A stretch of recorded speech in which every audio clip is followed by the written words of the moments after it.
Una vez Báez fundó un colegio, el famoso colegio Buenaventura, y ya no había escuela aquí. Se comienza entonces a impartir docencia. Cuando viene y lo sustituye Pedro Santana, ¿qué hizo Pedro Santana inmediatamente? Cerró el colegio Buenaventura.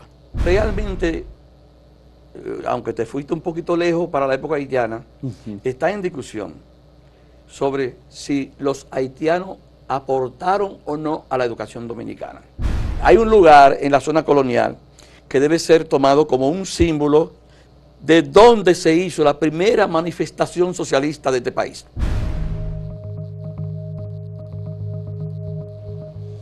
Acaba de ser puesto en circulación un ensayo histórico importante y necesario.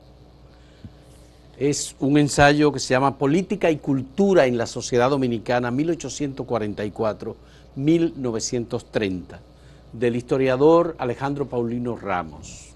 Aquí está el libro y aquí está Alejandro Paulino Ramos con nosotros porque queremos hablar sobre este excelente ensayo histórico a propósito de esa vinculación estrecha, muy estrecha, entre política y cultura en la sociedad dominicana entre 1844 y 1930. Claro, hay que decir, en 1844 nace lo que se conoce como República Dominicana, que se va consolidando, Primera República, Segunda República, Tercera República.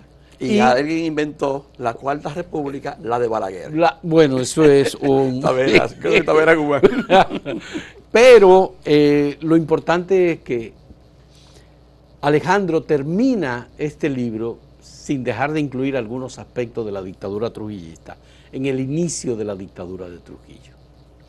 Y recordamos que la tesis doctoral de Andrés L. Mateo se tituló Mito y Cultura en la era de Trujillo. Es decir, que el tema de la era de Trujillo, digamos que política y cultura fue abordado en esta vertiente por Andrés L. Mateo, pero Alejandro lo lleva hasta el inicio de la dictadura de Trujillo. En esta portada con la que tú escogiste para ilustrar este ensayo histórico, aparece en el fondo el Palacio de Borgelá, que fue el palacio de gobierno haitiano. Pero también ese fue el Palacio del Congreso de la naciente República Dominicana. Y al lado está el edificio donde se estableció la Junta Central Gubernativa, cuando se proclamó la separación de Haití y República Dominicana en 1844. ¿Por qué esa unión de esas edificaciones para la portada de este libro? El título es Política y Cultura. Entonces, el edificio de Borgelá, que ahora anexo tiene, creo que hay una institución relacionada con los abogados. El Colegio de Abogados. El Colegio de Abogados. Exacto. Y el Chuchutren, que está ahí al lado también. Ah, bueno. Una oficinita del Chuchutren. Eso es nuevo. No, tiene unos años. Sí, un francés pero creo nuevo. Que es el dueño, sí. Ese edificio ha estado muy relacionado con los cambios políticos que se han dado en la República Dominicana. Está frente al Parque Colón, al lado de la catedral. Lado, es casi esquina Conde. Esquina Conde. Claro, sí. Entonces, desde ahí se ha manejado, se ha dirigido la política de Estado por mucho tiempo, porque ese fue durante muchos años, eso fue el local del Congreso Nacional. Ya. El edificio que está al lado, que ha sido ocupado para varias cosas, ahí eso tuvo que ver con la sociedad filantrópica, cultural, filantrópica, de la época de Juan Pablo Duarte, Ajá. Lo que tiene que ver entonces con la independencia. Ya. Es decir, las obras de teatro que Duarte y su equipo organizaron previamente, 1835, 36, del 38 al 44, vamos a decir. Se presentaron en ese local. Estando anexo o pegado al Congreso. Al Palacio de Gobierno haitiano. Luego ese edificio fue la cárcel vieja de mujeres. Cárcel. La cárcel, cuando las mujeres iban a prisión, iban a ese edificio a finales de los últimos 30 años del siglo XIX. Pero los hombres iban a la fortaleza Osama, que está en la calle detrás, en la calle Las Damas. Luego ese edificio, ahí funcionó por más de 30 años la Biblioteca Pública de la ciudad de Santo Domingo. Es decir, era un centro cultural, donde el que no iba ahí no podía leer, porque no había tantas culturas de lectura, pero había gente que leía, ¿no? Ese era un sitio, un local que estaba administrado por una sociedad cultural, llamado Los Amigos del País, que era un grupo político literario, cultural si se quiere, pero político, que promovía el desarrollo, el progreso del país. Entonces, pero ahí mismo está el Museo de la Catedral, Alejandro. Sí, pero eso es ahora. Ahora, sí. Recuerda que claro. yo estoy hasta 1930. Hasta 1930. Pero ese edificio que está aquí, que aparece en la portada, que aparece en la portada, sí, que ahora creo que pertenece a la Iglesia Católica. Sí, la iglesia es la que tiene igual que el Palacio de Borgelá también, porque la iglesia, aunque debió tenerlo el Ministerio de Cultura, hay un patronato de la ciudad colonial que administra ese palacio. Y tiene sus oficinas ahí en ese que edificio. Tiene también, son 2 niveles que tiene el palacio. Sí. Entonces, el segundo, que es el que fue cárcel de mujeres y que fue también local de la Cámara de Diputados. También. Lo que fue cárcel de mujeres, biblioteca, fue Cámara de Diputados y Junta Central Gubernativa. Antes, ¿no? Antes. Pero bueno, ha sido un local muy especial entonces, en la historia de la cultura dominicana, en la historia de la política dominicana. ¿Esa es la razón por la que...? No, la razón, yo la puse esa fotografía, porque estando ahí la biblioteca pública de la ciudad, en el gobierno de Morales Languasco, decidieron, en medio de un conflicto que había, la biblioteca estaba cerrada, había una especie de esas revoluciones que se daban en esa época, sí, y había cesado en el servicio al público, porque ¿quién vaya a leer si hay un conflicto armado en la ciudad? Sí. Entonces el presidente Languasco mandó a sacar todos los libros de la biblioteca, estaba lloviendo ese día, lo pusieron en el parque, en la plaza, que no era parque todavía, ¿no? En la plaza que ahora le decían la Plaza Colón. La Plaza Colón, que ahora le dicen Parque Colón. Era como la Plaza Mayor, en realidad. Ahí se hacían la Plaza Mayor, la Catedral, el Palacio de Gobierno. Ese era el centro. Y el Palacio Consistorial. Es el centro de la ciudad. De acuerdo. Exactamente el centro. Entonces sacaron los libros, sacaron los muebles y le dieron el local a la Cámara de Diputados. Por lo tanto, desde 1905 hasta la época de la ocupación americana, un poquito antes, ese local no estuvo dedicado a nada que tuviera que ver con el libro. Cuando volvió a constituirse la biblioteca de la ciudad de Santo Domingo, ya con el nombre de Biblioteca Municipal, porque antes era la Biblioteca de los Amigos del País. Entonces, a partir de ese momento, es que la colocan en el Palacio Consistorial, que es Meriño, esquina al Conde, frente, en el parque. Es un edificio muy bonito. Un edificio muy hermoso. Que tiene un reloj. Exactamente. Que todavía da la hora. Que antes tuvo ahí el Banco de los Trabajadores. Ah, sí, claro. Ese banco tuvo hasta que quebró. Y luego es sede del gobierno municipal. Del Distrito Nacional. Creo que tienen una biblioteca ahora ahí, pero nadie entra a leer. No, pero hay actividades que se realizan, hay actividades del ayuntamiento. No, pero yo digo de la biblioteca, ¿no? La biblioteca. Y además, el alcalde David Collado fue que estableció la oficina de la alcaldía en ese Palacio lugar, Consistorial. Porque ese es ahora Carolina ese es el local natural del ayuntamiento claro, de la ciudad. Claro. De acuerdo. Entonces, fíjate cómo se relaciona la política con la cultura. Este momento de manera negativa.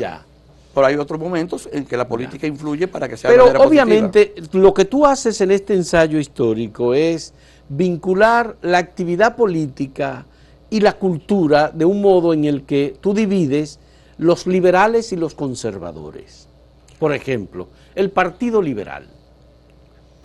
El Partido Liberal tenía más relación con la cultura que los grupos conservadores? Claro. Es decir, es histórico entonces el alejamiento entre una posición conservadora de la actividad cultural. Sí. El teatro, la literatura, la poesía. Te voy a poner por ejemplo Ajá. el gobierno de Pedro Santana. Pedro Santana no sabía leer y escribir, Sí, hasta donde se entiende. sí.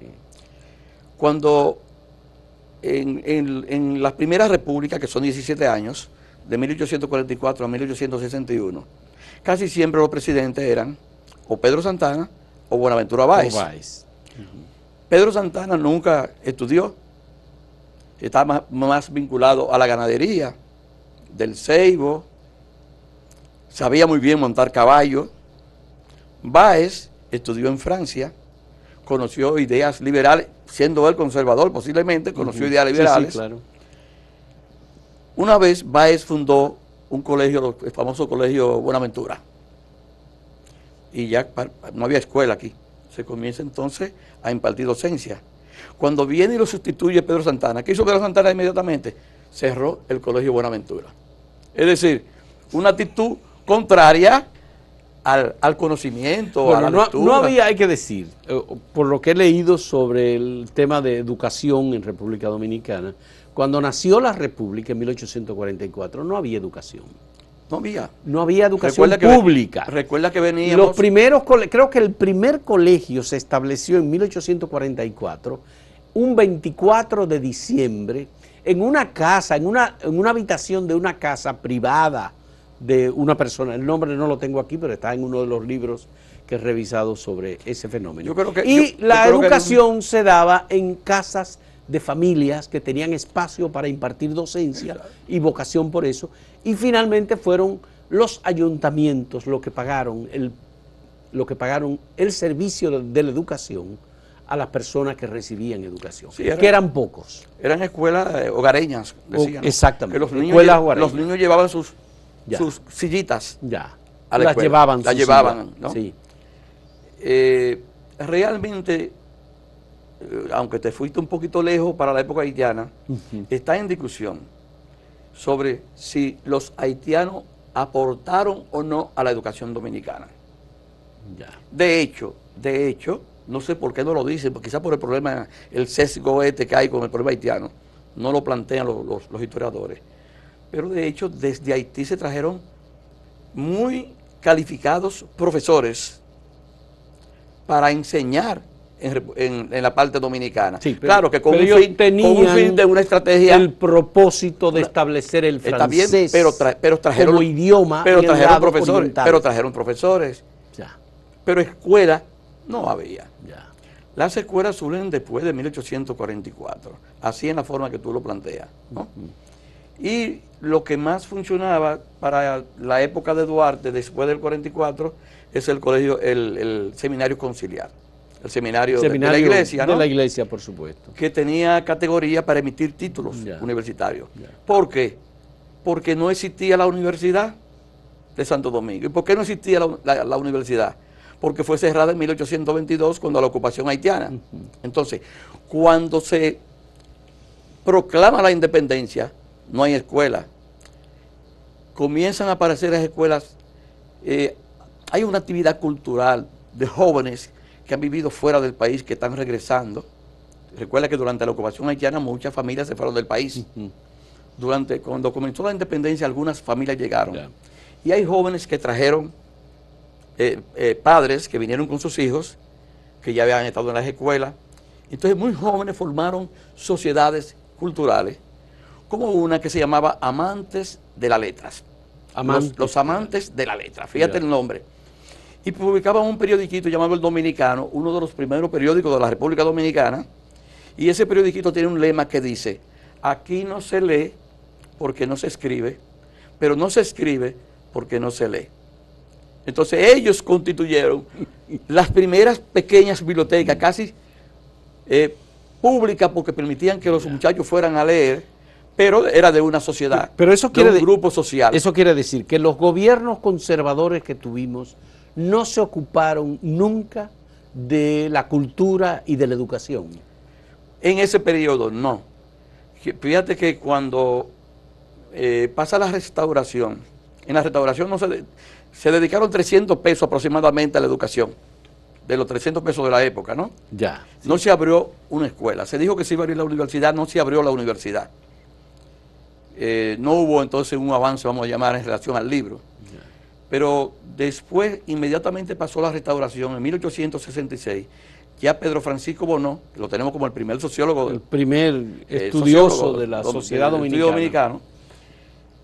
Hace un estudio de qué estaba pasando con la educación. Y entonces se ve que hay algunos cientos de muchachos que saben leer y escribir. Sí. ¿Dónde están los otros? Pero Pedro Bonó es liberal, muy liberal. Muy liberal, sí.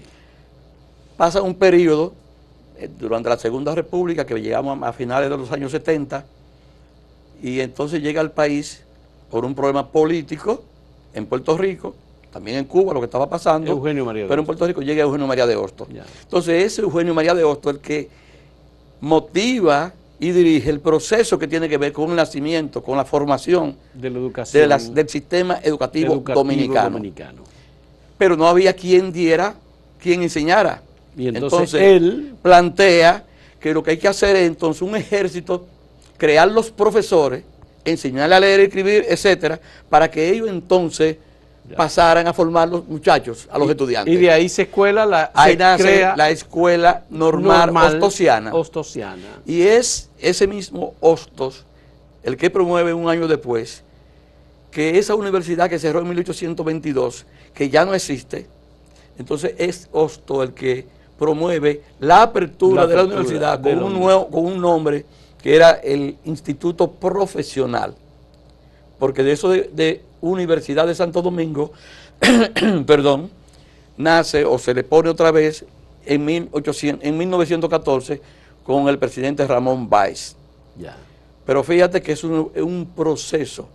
Por cierto, hay algo curioso que yo lo menciono aquí de paso nada más, y es que en 1874, los 74, 75, el presidente de ese momento dispuso la formación de una universidad. Oye, ¿con qué nombre? La Ilustre Universidad Literaria. Ya. Creo que en ese momento era Buenaventura Báez, el presidente, luego de la guerra. Era uno de esos pequeños, de esos caudillitos que tomó el poder ahí en ese momento. ¿Cómo se llamaba? Bueno, no importa, ahorita me sale el nombre. Bien. Pero no era ni Báez. Había salido, no era Báez, había salido y habíamos tenido muchas guerras, habíamos tenido la restauración de la República, luego la guerra de los 6 años.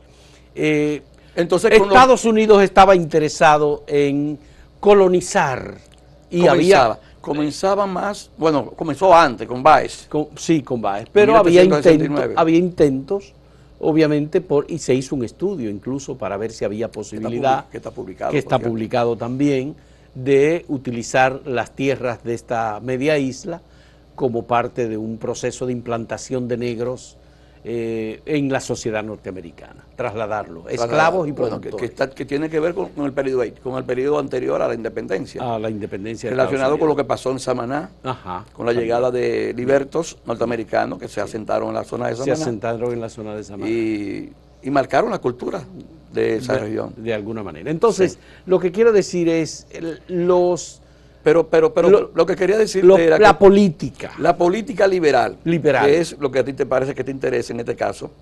Fíjate como cuando llega Luperón a la presidencia provisional, 1879. Fíjate que el Partido Azul comenzó entonces el apoyo a Hostos para fundar la escuela normal. Ya.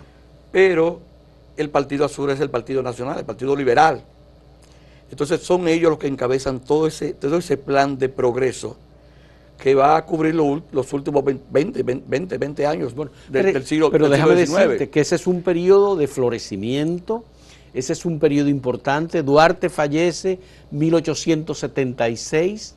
A Duarte, a Sánchez y a Mella los reconocen como padres de la patria, jóvenes liberales también. Pero durante la época de la dictadura. Está bien, pero es la época de la dictadura. Y eso forma parte de un concepto, digamos, que se establece en la dictadura de Ulises Seró, de un concepto sobre, bueno, ¿qué es lo que vamos a hacer? ¿Hacia dónde vamos a mirar? Había un debate. Hubo un debate. Hay un periódico que se llama El Dominicano. Siempre el nombre y dominicano además volvía. se publican los libros de historia. Los primeros libros de historia De José Gabriel García. de José Gabriel García, Principalmente. que era duartista. Y era liberal. Y era liberal también. Sí. Y era, si tú lo buscas en la historia de las sociedades culturales de esa época, desde los amantes de las letras, de 1845, ya él está ahí. Ya. Y todavía en los amigos del país Está también. están en ellos. Están ahí también. Es decir, que siempre estuvo del lado liberal. Él y su hermano, porque él era gemelo. Él era gemelo. Gemelo con Manuel de Jesús García. Ya, José Gabriel García y Manuel de Jesús García, ya. que también era liberal. Y otra familia que se destacó mucho como liberal en ese periodo son los Enríquez. Son los. Bueno, pero ahí Pedro Enrique Ureña. Sí, pero antes de Pedro Enrique, los Enríquez. No, pero está bien, pero digo, Francisco se va a Francia y se forma como médico en Francia. Pasa por Cabo Haitiano y tiene sus primeros hijos, tiene a su hijo primero. Él tenía, Francisco. vamos a decirlo sin Pero- faltarle respeto, pero él tenía una novia. Sí, bueno, está bien, son dos familias. Sí. Pero se forma una especie de centro de enseñanza alrededor de la familia de Francisco y de don Federico. Y Federico. Y de Salomé, porque también Salomé es la Bueno, matrona. Salomé es la esposa, de Francisco. Y ahí es que se forma Pedro. Exacto. Ahí se forma Max, ahí está don Eugenio María de Hostos. Sí, son ahí un grupo, están los son un intelectuales que establecen unos niveles de lectura y de formación únicos que solamente en un hogar se podía conseguir y no en la escuela pública. Exacto. Yo creo que sin la familia Enríquez no se puede explicar el desarrollo educativo y cultural de los últimos 30 años del siglo XX, del siglo XIX. Del siglo XIX. No se puede. Sí. Porque Salomé Ureña ya era una persona conocida en 1874 como poeta. Como poeta, por supuesto. Bueno, aquí en Acento publicamos un trabajo sobre las primeras antologías de literatura. Las primeras Y antologías. ella aparece en 1874, la primera, y Josefa Perdomo, son de las que primero aparecen en antologías literarias dominicanas y extranjeras. Que por cierto, en este libro Ahí he visto está. que Ahí está. la recopilación de las antologías que entonces se hicieron en el ámbito de la literatura. Exacto. Bien, vamos a hacer una primera pausa, Alejandro. Volvemos en un momento en este diálogo sobre este libro, Política y Cultura en la Sociedad Dominicana 1844-1930.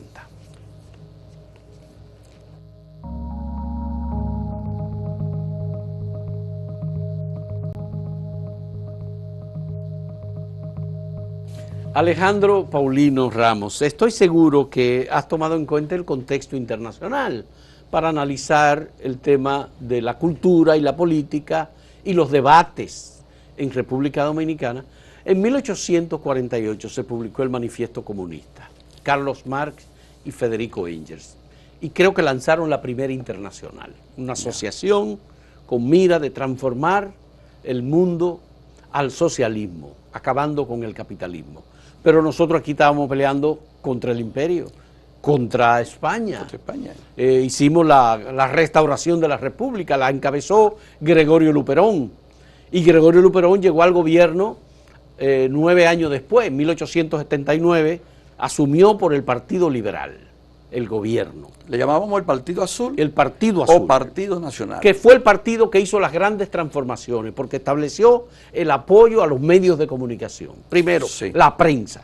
Eso hay que Le daba una admitirlo. subvención mensual Y le daba a una la subvención, prensa, exactamente. a las bibliotecas, A las bibliotecas, sociedades culturales. Sociedades culturales, Sí. concursos de poesía, educación pública. Y además era un apoyo también al capitalismo. Apoyaba el libro. Bueno. Pero Gregorio Luperón, liberal, tenía que ser entonces partidario de la propiedad privada. ¿Y las ideas socialistas? ¿Quiénes la tenían?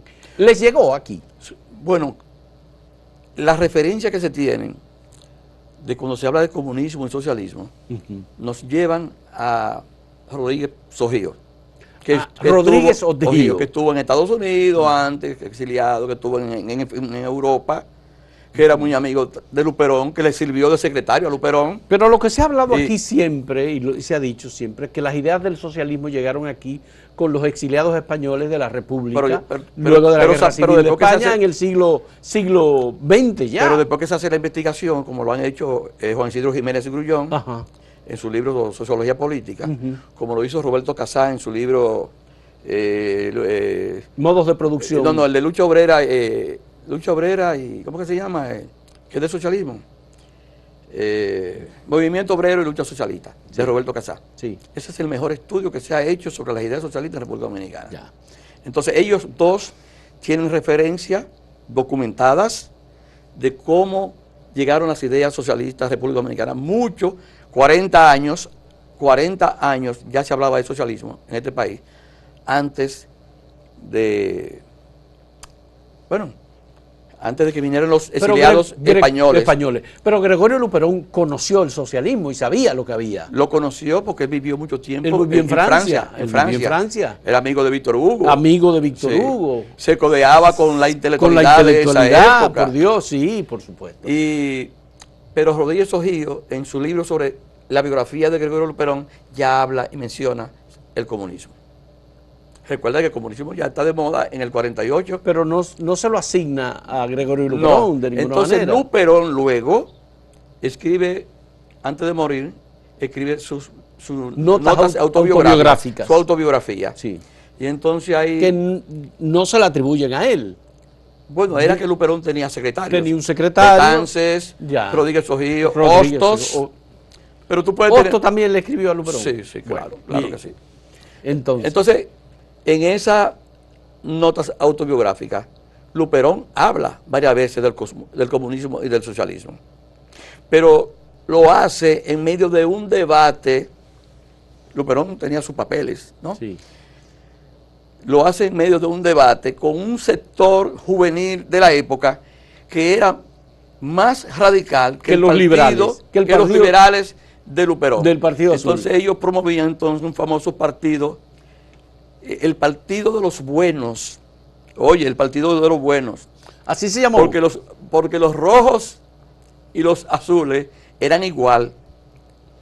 Y entonces no habían cumplido con lo que había sido sus propuestas sus propuestas liberales, ¿no? Esos jóvenes de ese partido estaban dirigidos por Eugenio de Champ. Eso fue un partido que se intentó crear en la región del Cibao. Y es en un momento de discusión de las sociedades culturales a las que Eugenio de Champ estaba vinculado. Sociedades culturales que existían en Santiago, en Puerto Plata, en La Vega, en Moca, San Francisco de Macorís. Ya. Y ellos planteaban las ideas del socialismo. Y Eugenio de Champ tenía una relación con esas agrupaciones culturales. Y ellos lo reconocían a él. Era un líder juvenil. Eugenio de Champ. Sí. Entonces llega Luperón de Europa y se encuentra con un problema con un líder de la asociación de Puerto Plata. Y Luperón, en esas discusiones, pues los muchachos eran frescos, le decían que los del Partido Liberal Nacional eran corruptos. Y a Luperón no podían decirle corrupto. No. Y entonces Luperón le dio un tiro al presidente de la asociación en la cara. Sí. Sí, eso está documentado, eso está publicado. Bueno, el problema es que entonces Luperón escribe que esos muchachos de esas asociaciones no han hecho nada por el país, que lo único que andan es regando volantes. Él no dice volantes, son hojas sueltas. Papeles. Nosotros decimos volantes, ¿no? Votando por los pueblos del Cibao, hablando de expropiar la propiedad privada, de instalar el socialismo, la anarquía, el comunismo. Oye esto. Entonces, Eugenio de Champ le contesta en un periódico que él tenía que se llamaba La República, le contesta y le dice: cuando usted me habla de eso, de socialismo y de comunismo, yo no sé lo que es. Para yo saberlo, yo he tenido que buscar un diccionario para entender lo que es socialismo. Sin embargo, ellos eran más radicales que el grupo de Luperón. Que el grupo de Luperón. Entonces ellos se identificaban entonces como los verdaderos liberales del país, ¿no? Los Es buenos, interesante. los buenos. Es decir, el partido de los buenos, los que luchaban por la democracia, por la igualdad, por la libertad. Porque hay un problemita que la gente a veces no entiende cuando yo no hablo mal de Luperón, porque yo soy un seguidor del pensamiento político de Luperón. Luperón. Sí, toda la vida Sí. ha sido así. Pero cuando uno habla Pero de Luperón era un hombre que creía en el capitalismo. Luperón era un comerciante. Y era un comerciante. Luperón era prestamista. Luperón tenía un ingenio en Puerto Plata llamado Las Mercedes. Entonces, estamos hablando de un hombre que conoció lo que era el capitalismo, porque aquí, cuando Colón llegó aquí no había capitalismo, ¿recuerda? No. Aquí la gente vivía de la ganadería, del corte de madera y un poco de tabaco, de la producción de tabaco en el Cibao. Pero aquí se comienza a hablar de obreros a partir de 1875, y fíjate que Luperón es presidente en el 79. 79, sí. Cuando, producto de la guerra de independencia de Cuba y un poco de Puerto Rico, lo que pasó en Puerto Rico, la crisis económica, etcétera, entonces vienen las inversiones extranjeras, ¿no? Se trasladan de Cuba a Santo Domingo y ya comienzan a hablar de obreros. Y con pero oye, anexión a España, los españoles trajeron una población migrante de culíes, sí, que fueron unos chinos que estaban en Cuba y que tuvieron que sacarlo, claro, por razones políticas, y finalmente los trajeron aquí. Sí. Ahí comienza la migración china. Bueno, ya José Checheco y Muquien ya hablan muy, hay un libro sobre ese fenómeno. Pero oye, esto, lo que quería llevar a esto de Eugenio de Champs, que luego tiene que irse del país porque tuvo problemas con la dictadura del IRIS. Pero producto del inicio de los ingenios aquí en el país, que es en especialmente 1870, en el este, 1875, yo le pongo 75, para bien. poner los últimos Inician 25 los años. ingenios como tal, Sí. como industria azucarera. Que son 25 años de progreso, porque en esos 25 años entonces aparece la luz eléctrica. Ya. Se construyen los primeros puentes, Ferrocarriles también. el ferrocarril, Ese todo eso de ferrocarril. 1880 en adelante, en los gobiernos liberales, Sí. ¿no? Y hay una inmigración de puertorriqueños, cubanos y cocolos, ¿no? Estas personas de origen africana, pero que son de las Antillas, menores, sí. de las Antillas inglesas. Inglesas.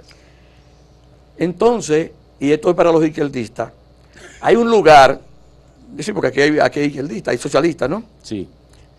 Hay un lugar en la zona colonial que debe ser tomado como un símbolo de donde se hizo la primera manifestación socialista de este país. ¿Dónde se hizo? Sí. Eso es la calle Padre Villini, esquina José Reyes, al lado del convento de Regina, que está ahí al lado. Sí. Ahora hay un hotelcito. El Hotel Villini está ahí. El Hotel Villini, así el se Hotel llama. Villini. Porque esa al era la lado escuela. De la iglesia. Esa era la escuela del Padre Villini. De la Regina Angelorum. Exacto. Exactamente. Sí. Entonces, en el patio de esa escuela, Ajá. un 31 de diciembre, en el patio, se reunieron entonces inmigrantes, obreros, dominicanos, intelectuales, donde estaba uno que luego fue vicepresidente de la República, José Dolores Alfonseca. Eran muchachos de esa escuela, ¿no? Y formaron lo que le llamaban la liga, un comité para promover, como que se llama, tiene un nombre, la liga, un comité para promover la lucha en contra del capitalismo, a favor del socialismo, de la igualdad, y habla con esos nombres del socialismo, ¿no? Y hacen un meeting. En vez de estar tomando trago el 31 de diciembre, estaban haciendo una reunión para promover la formación. Eso fue el 31 de diciembre. En la noche. En la noche. En la tardecita, ¿no? En ¿De el qué patio año? de la escuela. ¿De qué año? En 1900. 1900. Íbamos a entrar al 1901. 1900. Es decir, que el siglo XX comenzó aquí. Con la proclamación del socialismo. Esa agrupación, el listado de eso todos está los aquí miembros, en el libro. eso está ahí, el listado de todos los miembros está ahí. Y está el discurso, la propuesta que ellos hacen, ¿no? Entonces es socialismo, a favor de los obreros, en contra de la burguesía. Lo que plantea el manifiesto comunista está ahí. Está aquí. El manifiesto, En 1900. el manifiesto, que está completo, yo lo puse completo ahí, existe, original, y está en el Archivo General de la Nación. Por lo menos yo lo dejé allá cuando me fui. Ya. Tú sabes que yo trabajaba en el archivo. Su director del archivo. Y yo lo encontré en una carpeta de periódicos viejos que lo pegaban con EGA en unos papeles. Y ahí estaba. Digo, pero este es un documento básico de la historia del socialismo. Ese fue el documento que circuló ese día. El día. A partir 31 de diciembre de 1900. De 1900. Ya. Y estaba en esa manifestación José Dolores Alfonseca, que luego fue vicepresidente. Y otros que están, los nombres está están la ahí, lista de sí. los nombres. Y ahí están los nombres de los extranjeros. Habían anarquistas en la reunión. También. Porque venían de Cuba y de Puerto Rico y de las Antillas, donde esas ideas ya habían comenzado a florecer. Bueno, hay que decir, por supuesto, que la influencia de Eugenio María de Hostos fue una influencia fundamental en la cultura y en la educación de República Dominicana. Pero Eugenio María de Hostos tuvo enfrentamientos políticos duros. La Iglesia no quiso saber nunca de Eugenio María de Hostos y lo acusó de ateo a Eugenio María de Hostos. De comunista. Y de comunista también. De pro norteamericano. Eugenio María de Hostos era de los principales fundadores de la Federación Antillana, que era para luchar contra el imperialismo norteamericano. Pero que además proponía la unión de todas las Antillas. De todas las Antillas, que es el unión proyecto, política. ¿no? Sin embargo, la Iglesia decía que él era seguidor. ¿Tú sabes lo que decía la Iglesia? Que lo que quería Hostos hacer era, especialmente cuando vino en 1901, que lo que él quería hacer era que los jóvenes aprendieran la Constitución norteamericana y aprendieran los autores norteamericanos, para que los jóvenes en un momento determinado de la historia recibieran como salvadores a los Estados Unidos. Pero eso era mentira, era lo contrario. Hostos era un luchador en contra de los Estados Unidos, junto con Betances, junto con Luperón, con los hermanos Enríquez, que era muy amigo de Hostos. Se formaron esos jóvenes en la escuela hostosiana. Y la Iglesia, a veces los que han hecho la historia de la educación dominicana, entre ellos Jacobo Moquete, que hizo muy buenos aportes, el profesor de la UAS. El profesor de la UAS ya fallecido, sí, Jacobo Moquete. A veces nada más hablan del hecho de que las ideas positivistas de Hostos, la constitución de las escuelas normales, pero no saben la lucha que hubo. Era una no lucha, entran al detalle de esa lucha política. No, porque la investigación se están haciendo ahora, diría yo. O quizás no le dieron importancia. Hubo un momento, por ahí por 1902, que la Iglesia promovió protesta en la calle contra los seguidores de Hostos, entre lo que estaba el padre de Vincho Castillo, Pelegrín Castillo. Pelegrín Castillo. Sí. Estaba entre los seguidores de Eugenio María de Hostos. Era senador, creo. Él estaba en el Congreso. Sí. Estaba en el Congreso. Y fue de lo que propuso en el Congreso la reforma a la educación hostosiana a partir de 1901, cuando llegó Hostos. Pero entonces la Iglesia tenía razón si tomamos el pensamiento de Pelegrín Castillo. Porque recuerda que él entendió que la invasión norteamericana de 1916 fue un hecho civilizador que le dio la oportunidad al país de dar un salto en su desarrollo político. Él criticó y aplaudió la ocupación norteamericana de 1916. Que la sociedad debía convertirse. Hay un librito pequeñito donde él explica su... No, él explica eso. Él explica, sí. Nosotros publicamos. Pero lo que te quería decir era que ese grupito que tenía un periódico que se llamaba El Nuevo Régimen, que yo hablo del periódico ahí, se dedicó a ser como la plataforma político, filosófica, educativa de Eugenio María de Hostos en el último periodo que él vino aquí al país de 1900, murió en el 3, aquí. Él murió en 1903, sí. Y entonces a ellos lo perseguían los policías, pero no solamente eso, sino que cristianos en manifestaciones llegaron a golpear con palos a los hostosianos. Tú sabes que esas cosas... Y eso no se ha dicho. Ese no era un problema de que tú quieres poner la escuela, no, era un problema de Oye, el padre, el arzobispo Noel, antes de ser arzobispo, y Meriño también lo planteó, Meriño murió creo que en 1910, llegaron a plantearle al Estado Dominicano, en 1903, que si apoyaban a Hostos en el proyecto que tenía, iba a haber un problema iglesia-Estado. Y ustedes no pueden meterse en ese problema porque esto va a ser sangriento. Ustedes no pueden. Eso está ahí. Ustedes tienen que evitar eso. Entonces ya tú sabes, los presidentes del 1 de 1900 a 1903 fueron Juan Isidro Jiménez y Horacio Vázquez. Sí. Entonces, cuando llegó el momento de la reforma, Horacio Vázquez nos atrevió a reformar la educación. ¿Qué hizo? El Congreso no se atrevió.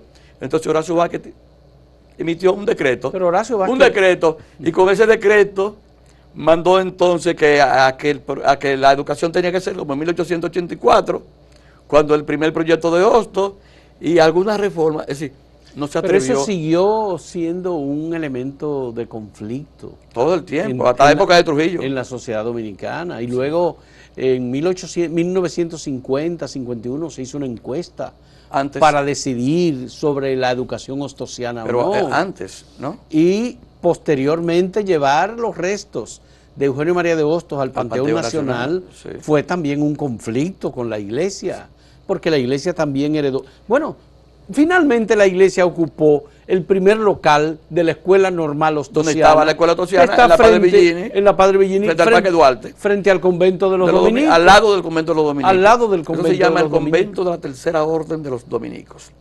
Se llama eso. Ya. Ahí estaba la tumba de Hostos. Cuando lo sacaron de ahí lo llevaron al Panteón Nacional. No, lo sacaron del cementerio y lo llevaron ahí. De la Avenida Independencia. Y ahí estaba la estatua y debajo de la estatua. Sí. Yo estudiaba en ese sitio. Porque eso ¿Tú estudiabas ahí? Eso estaba lleno de, lo dejaron lleno de hierba y de ahí entonces lo llevaron al Panteón Nacional. Pero sigue siendo un elemento de debate hoy día, Eugenio María de Hostos, su escuela, sus enseñanzas, ¿tú sabes lo que su formación ética y su planteamiento sobre la laicidad de la educación. ¿Y tú sabes lo que decía la iglesia? Que esa educación hostosiana lo que quería era hacerle daño a las mujeres, porque entonces querían que las mujeres fueran arquitectas, médicos, químicas, y decía uno que luego fue arzobispo, el padre Rafael Castellano, decía, pero ¿cómo vamos a hacer que ahora todas las mujeres van a ser profesionales? Las mujeres lo que tienen que hacer es dedicarse a aprender a ser esposa, buena madre, aprender a cocinar y a planchar. Oye, qué posición de la iglesia. Porque lo que quieren Hostos y sus seguidores es convertirle entonces en marido. No decían marimacho, pero esa es la idea, ¿no? Porque esa palabra se expresaba en esos días, ¿no? Convertirla en hombres. El padre Castellano. El padre Castellano. El padre Castellano. Sí. Y eso está publicado, él tiene un libro publicado con sus cosas. No, y José Luis Sáez publicó un libro, ¿Y tú sabes lo que decía? Una biografía sobre el padre Castellano. ¿Y tú sabes lo que decía Noel? Que esa educación hostosiana era socialista y atea, enemiga de Dios. Eso está ahí, todo eso, con documentos. Bueno, tenemos que decir que tenemos que invitarlos a ustedes a que busquen este libro. Está en Cuesta Centro del Libro, ¿verdad? Que bueno, está, todavía... O en el Archivo General de la Nación. Ahora está en la librería La Trinitaria. En La Trinitaria, sí. Bien. Este libro, Política y Cultura en la Sociedad Dominicana de 1844 a 1903. Y todavía lo tengo, lo tengo a precio de impresión. De impresión, 700 pesos. En La Trinitaria. Creo que en Cuesta, cuando lo lleve, lo van a vender como a 1.000 a 1.200. Bien. Volvemos en un momento con la última parte de esta conversación.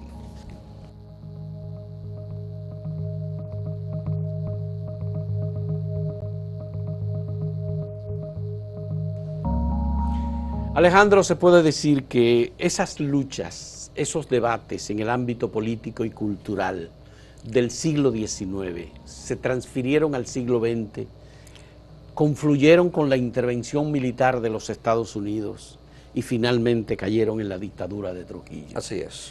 ¿Qué influencia cultural, y ese es un aspecto muy importante desde mi punto de vista, tuvo la intervención militar norteamericana de 1916, que permaneció hasta la dictadura de Trujillo, aunque formalmente en el 24 ellos salieron?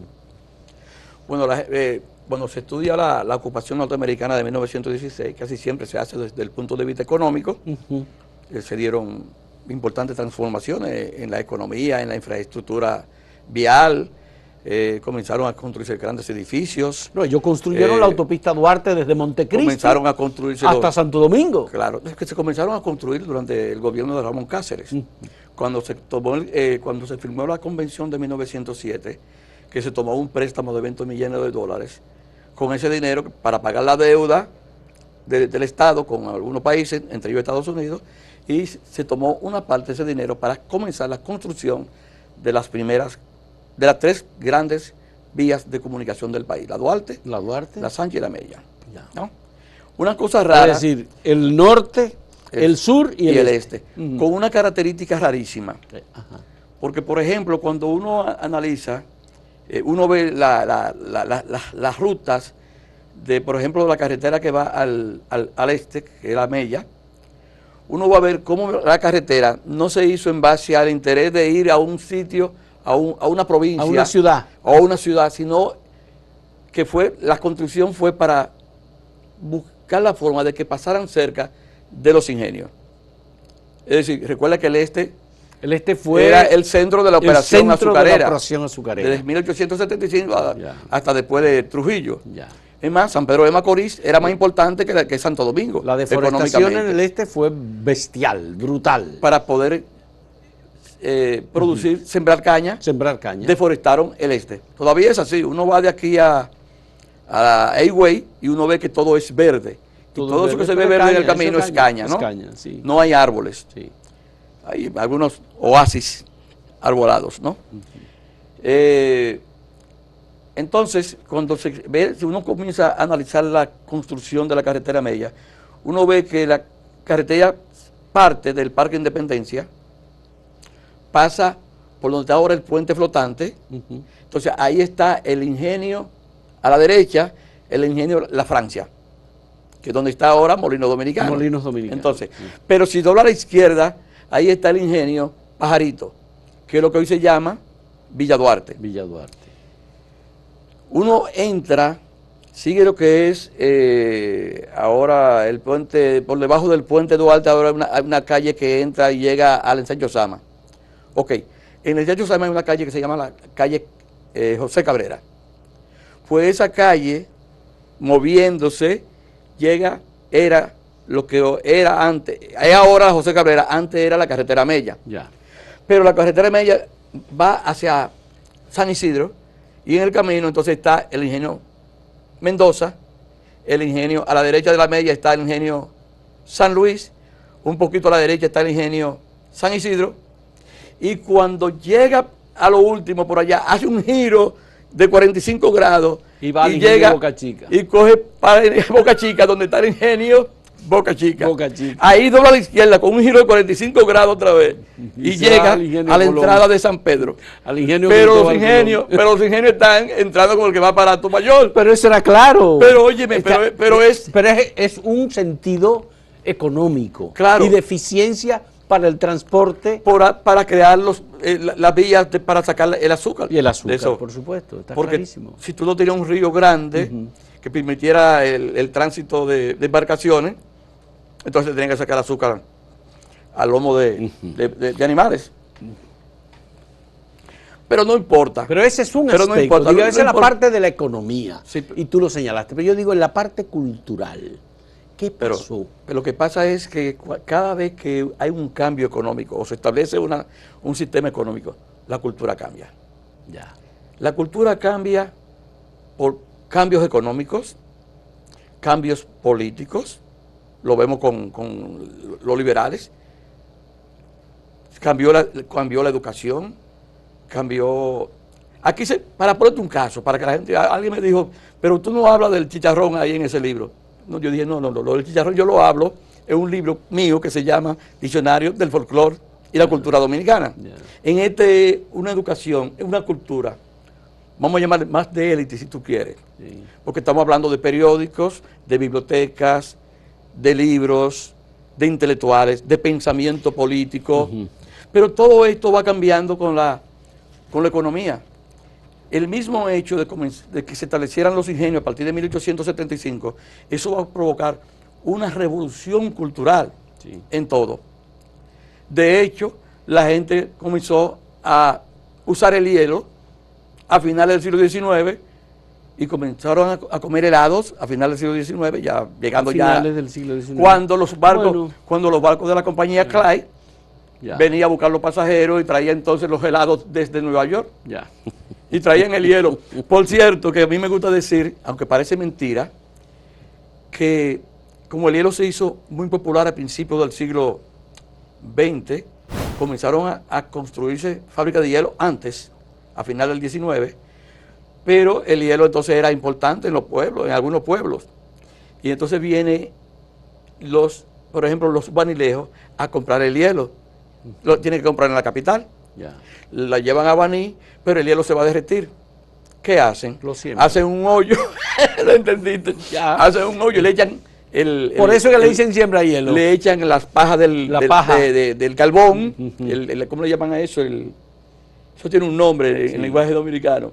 Esa paja que deja el carbón después que tú sacas ese combustible. Entonces eso se lo echan al hoyo, meten el hielo y lo tapan con sacos y le ponen esa paja. Para que no se derrita. Y entonces el hielo no se derrite. Pero mira, por eso entonces los banilejos estaban locos, estaban sembrando el hielo. Me recuerda el libro de Víctor Medina Bennett, Los Responsables. Los Responsables. Que es un libro que detalla con mucho acierto el ascenso de Trujillo al poder. Y no solamente la cuestión política, diplomática y cultural, sino también todo el componente de la relación económica y la traición, aparte de los partidos, el Partido Liberal, el Partido Nacional, el Partido Progresista, el Partido Conservador y... eso está ahí, Recuerda que política y... Política y cultura. Entonces, mi pregunta es, ¿contribuyó de verdad la intervención militar del 16 al establecimiento de una dictadura como la de Trujillo? ¿Conocían los norteamericanos al personaje? ¿Lo habían estudiado? Bueno, sí, porque hay un juicio. Porque en realidad queda Horacio Vázquez como presidente. Era el último de los caudillos. Quedaba Desiderio Arias. Bueno, pero Horacio Vázquez participó en el fusilamiento de Ulises Heró. Exacto. Jovencito él, en Moca. Junto con Ramón Cáceres. Y Jacobito de Lara y compañía. Entonces, no sé, me gustaría saber, ¿es la intervención militar de Estados Unidos? Y estoy hablando no en la parte económica, estoy hablando en la parte cultural. ¿Contribuyó con el establecimiento de Trujillo como dictador? Sí. En la parte cultural, los Estados Unidos transformaron el país, ¿no? Hay una estructura nueva en el Estado. Aparece, por ejemplo, lo que ahora se llama Salud Pública, ¿no? Que era una Secretaría de Higiene. Se construyen y se cambian los códigos educativos. Y además lo que pasaba se cambiaron el ministerio más poderoso, que era el de Obras Públicas. Es decir, que yo digo que hicieron reformas en el Estado, ¿no?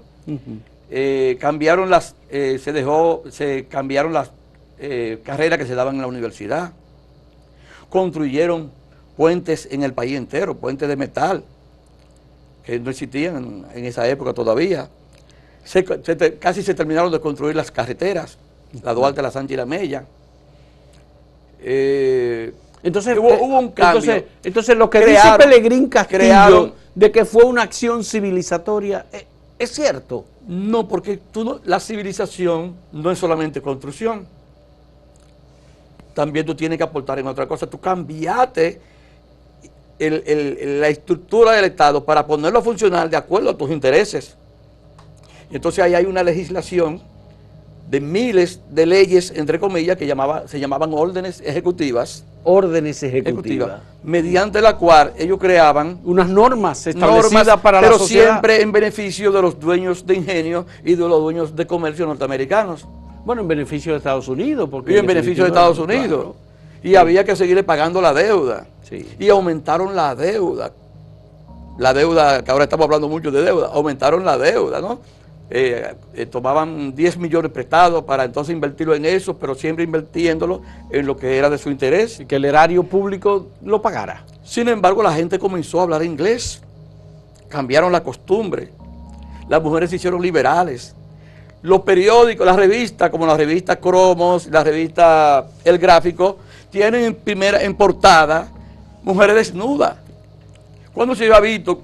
Y la iglesia lo aceptaba. ¿Cuándo se había visto en una portada? Lo aceptaba la iglesia. Claro, porque no lo criticaba, ¿no? ¿Cómo tú vas a tener una mujer totalmente desnuda en una portada de una revista en 1927? Pero eran revistas de escasa circulación. ¿Cómo de escasa circulación? Una revista de esa cuando que salía, circulaban yo me imagino que circulaba en el país entero. Tenía que circular por la morbosidad de la gente, de los hombres, ¿no? Ya. Yo creo que hubo un cambio. Dice Marrero Aristi que era raro el dominicano de la ciudad de Santo Domingo que no hablara un inglés chapurreado durante ese periodo. Sí. Y él decía, pero bueno, aquí no ha cambiado nada, pues le hace una crítica. Y dice, todavía la gente se sigue bañando en los ríos, todavía la gente hace sus necesidades en los campos. En los campos. Solamente los que viven en la ciudad, en la parte más rica de la ciudad, tienen los famosos sanitarios. Ya. Es una crítica, hay que leerlo, ese trabajo eso está en el tercer volumen del libro de Ramón Marrero Aristi. Bueno, vamos a invitar, Alejandro, a nuestros televidentes y amigos que nos siguen, que este libro está disponible en la librería La Trinitaria, Política y Cultura en la Sociedad Dominicana de 1844 a 1930. En esta época de Navidad, ya entramos en Navidad, estamos entrando en diciembre. Es momento también para lectura y para regalar. Como regalo es una solución, de manera que invito a que esta edición se agote rápidamente. Yo creo que sí. Y no se van a arrepentir porque primero lo que está ahí está documentado. Sí. Y segundo, yo me cuidé de no repetir lo que ya está escrito. Lo que ya está escrito. Qué bien, te agradezco mucho. Alejandro, te felicito. Tú siempre sorprende con estos documentos, estos ensayos y análisis históricos, como el penúltimo libro que hiciste. ¿Puedo llamar a las mujeres? 30 segundos. Sí. Al comienzo de Trujillo hay 3 instituciones que hay que estudiarlas. No el Club Unión, porque existía desde Club La Unión. No el Club Unión, que ahí está la historia. Él lo destruyó, el Club La Unión. Lo destruyó completo, pero no es eso, sino una institución que se llamaba Acción Cultural. Sí. Que dice Balaguer que fue la única institución durante la dictadura que que resistió la dictadura. Lo dice Balaguer, ¿no? Hay un trabajito ahí interesante sobre la acción feminista dominicana, que son las mujeres organizadas con el feminismo. Sí. Lamentablemente, ahí documentalmente tengo que decir cosas que algunas se podrían hasta molestar, porque Trujillo la utilizó como parte de su plataforma social. Trujillo utilizaba todo, instrumentalizaba todo, la iglesia, la cultura. Todo lo ponía a su servicio. Todo lo ponía a su servicio. Y lo que no estaba a su servicio lo destruía si tenía que destruirlo. Pues sería bueno que leyeran por lo menos esos dos. Con eso yo concluyo como ejemplo de lo que es una dictadura, la política incidiendo negativamente sobre la cultura de los dominicanos. Bien, muchísimas gracias Alejandro Paulino Ramos, historiador, y muchas gracias a ustedes, amigos televidentes, por acompañarnos en esta conversación sobre este libro, Cultura y Política, Política y Cultura en la Sociedad Dominicana, de 1844 a 1930. Hasta luego.